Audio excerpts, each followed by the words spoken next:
अगर पत्नी को वाकई घर बसाना है तो मुझे लगता है कि 498 का केस तो कभी करना ही नहीं चाहिए।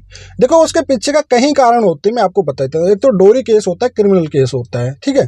हस्बैंड वाइफ के बीच में वायलेंस भी हो रहा है, कुछ भी हो रहा है, कोई भी लड़ाई होती है, उस टाइम में 498 का केस डाल देती है। अब 498 का केस है ना, देखो आपको पहली बात तो सबको पता है कितने लंबे चलते हैं, ठीक है, जबकि पनिशमेंट इसमें 3 साल की रहती है। और दूसरी बात, आप स्ट्रॉन्ग केस बनाने के चक्कर में 70-80% तो ऐसी एफआईआर दर्ज होती है, कंप्लेंट होती है जिसमें वाकई दोनों के बीच में ऐसी घटना हुई नहीं थी, लेकिन अपने केस को मजबूत बनाने के चक्कर में भैया कुछ भी लिखा जाता है उसमें, ठीक है। और यही कारण है कि इनका आखिरी में जाके डाइवोर्स हो जाता है। क्यों? क्योंकि देखो यार, किसी को इतना मत गिराओ, इतने गंदे गंदे आरोप मत लगाओ उसके परिवार पे, उनके भाई पे, उनके पिता पे, सब पे, रिश्तेदारों पे कि साहब ये कर दिए, वो कर दिए थे, 354, 376 वगैरह वगैरह फालतू भी, जो कि एक्चुअल में हुआ ही नहीं है कभी। मान लीजिए कि 10% भी मानते हैं, लेकिन 70-80% में देखता हूँ जिसमें झूठे आरोप और झूठे एविडेंस, मतलब एविडेंस तो नहीं होते लेकिन आरोप इतने होते हैं कि भैया हमारा केस हो गया। और महिलाओं की मेंटलिटी हो जाती है कि भैया हमारा है ना, आरोप लगाने से केस जीत जाएंगे। पॉसिबल नहीं है भैया, आपको जितने भी डाउट वगैरह होता है उसको कंफर्म करना ही पड़ेगा आपको, ठीक है।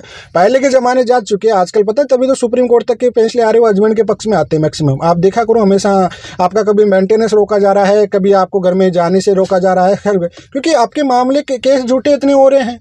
और देखो, महिला की दुश्मन महिला है, क्योंकि 100 में से 70% महिलाएं झूठा केस कर रही है। अब 30% महिला अगर वाकई पीड़ित भी है तो 70% में से 30% को निकालने में टाइम लग रहा है, ये बात आप समझ लो। और भरमार पड़ी है, मेला लगा हुआ आज की डेट में। अगर आप फैमिली कोर्ट में जाओगे, कहीं भी जाओगे तो भरमार है पति पत्नी की। कोई मेंटेनेंस की डेट पे जा रहा है, कोई डीवी केस में जा रहा है, कोई 498 केस में जा रहा है।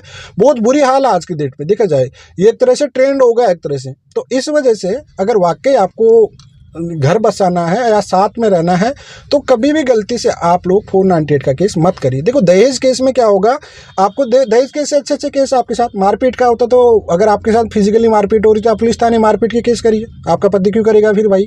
क्रिमिनल केस करिए ना आप उसके ऊपर, और एक्शन भी होगा तुरंत हैंड टू हैंड, क्या दिक्कत है उसमें, ठीक है। उसके बाद में बाई चांस मान लीजिए कि आप पे वायलेंस हो रहा है, डीवी केस करिए। आप लोग घर से निकाला जा रहा है, डीवी केस में आपके सब कुछ राइट होते हैं, मेंटेनेंस का भी राइट होता है, सब कुछ राइट होता है। तो फिर आपको नौबत कहाँ से आ रही है भाई? 498 केस में क्या आपको नाक रगड़वाना है क्या? तो जबरन आप 498 केस क्यों कर रही हो भाई? अगर जिस महिला को घर बसाना है वो 498 से तो हमेशा दूर डिस्टेंस ही बना के रखें, तभी आपका घर चल पाएगा, अन्यथा नहीं चल पाएगा। मैं गारंटी के साथ कह सकता हूँ आपको ये बात। इस वजह से 498 को साइड में रखो, और सबसे अच्छा है कि जो वाकई आपके साथ घटना घटी है वही घटना पे आप केस करो। और देखिए बहुत केस होता है यार, क्रिमिनल टाइप के कहीं केसेस होता है, फिजिकली मारपीट करता है, टॉर्चर करता है, पुलिस केस अच्छे केस होते हैं आपको।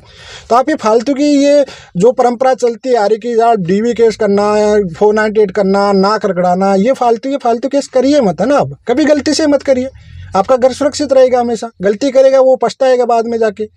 तो इस वजह से आप वही केस करिए जो वाकई आपके साथ पीड़ित किया जाता है। तो आई होप आपको समझ में आ गया हो।